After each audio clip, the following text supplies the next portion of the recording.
What's up, YouTube? It's your boy Young Phillip, and I'm back with another video for y'all today. And before we get started with today's video, I would like for y'all to click the like button down below, give me a thumbs up, make sure y'all click that subscribe button, but make sure y'all click the bell so y'all can be notified and don't miss any of my videos. We are back with another episode review for the Boondocks. Today's episode is the 6th episode of season 1, simply titled The Story of Gangstalicious. In this episode, where Riley has to learn a little secret about Gangstalicious. So without further ado, let's begin. It all started off with both Huey and Riley literally watching a documentary called Gangstalicious Resurrection, where we learned that he ended up in a violent rap beef with another rapper named E Dirt. And later that year, an incident between both of them at a nightclub would end in violence. And the result, actions, both rappers had accidentally shot themselves. And then while watching the documentary series or movie, Sway ends up giving out the news that Gangstalicious has been shot again. Riley watched the news to get some update or figure out the details of what happened. And then all of a sudden, Gangstalicious was on stage at a show and he performed a new song called I Got Shot. And as soon as he says, I got shot, 3 men rush the stage and put some hot shit in his body. And Riley wants to go to see Gangstalicious / meet him at the hospital. And his grandfather tells him no. So therefore, he comes up with 2 failed attempts. The first failed attempt was falling down the stairs. That didn't work. Getting hit by his grandfather. That definitely didn't work. And the last one, this one worked for sure because he drunk out of Granddad's orange juice, literally from the carton. He drank the whole thing. So he decided, since I couldn't get you on the first 2 attempts, let's see if this attempt worked. And it actually did.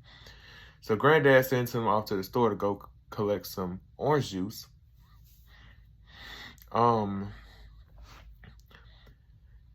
gave him a 1980s ass cell phone. And literally, he went right to the hospital, which was 15 minutes away.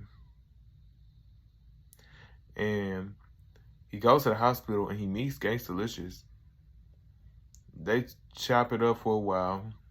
And then by the time Riley is getting ready to leave from the hospital, 3 men show up. And it just so happens to be the 3 men that sent him there in the first place.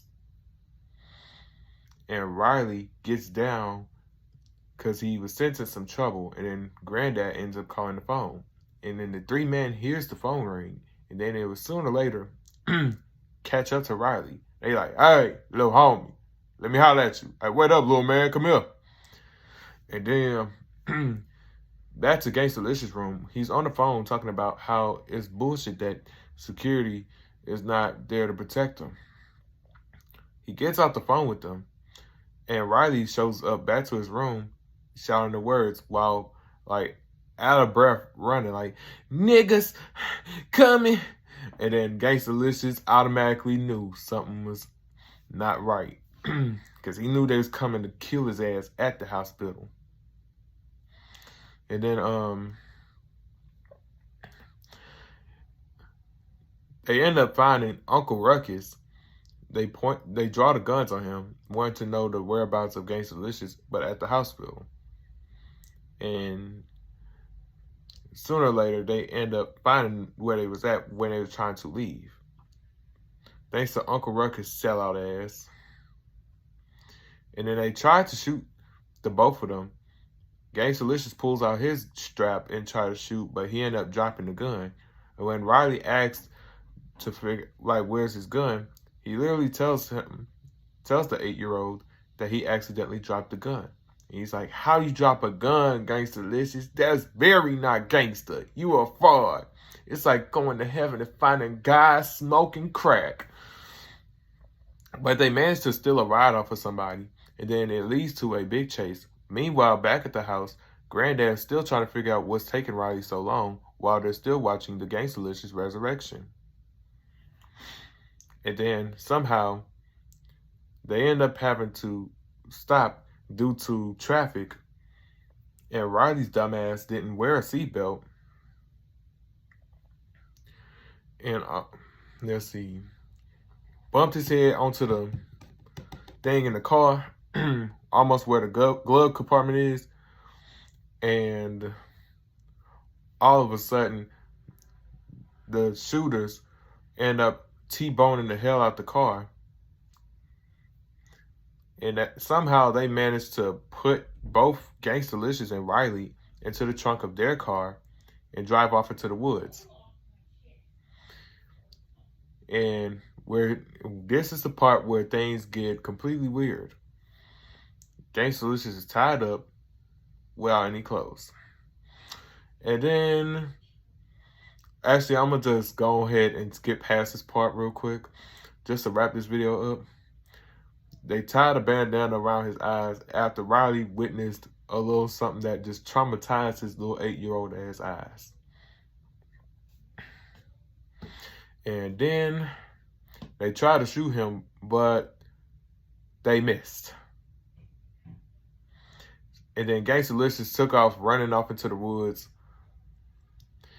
And all you could hear him do is cry. But they tried to find him, and then Riley just passed out. Now, back at the house, Riley's back home with his brother and grandfather, who's completely pissed. Huey is not falling for this damn story because he's not really listening to, or actually, he just didn't really give a fuck. And that somewhat sums up the end of the story of Gangstalicious Part 1. I would like to say thank y'all for tuning in to today's video. Make sure y'all click the like button down below. Give it a thumbs up. Make sure y'all leave a comment down below of the funniest moment in this episode. But make sure y'all click the subscribe button. But make sure y'all click the bell so y'all can be notified and don't miss any of my videos. Don't forget to add me on my social media at YoungPhilip_00. And don't forget to add me on my Snapchat at Ryan361005. And don't forget to add me on TikTok at YoungPhilip00. With that being said, I'm out.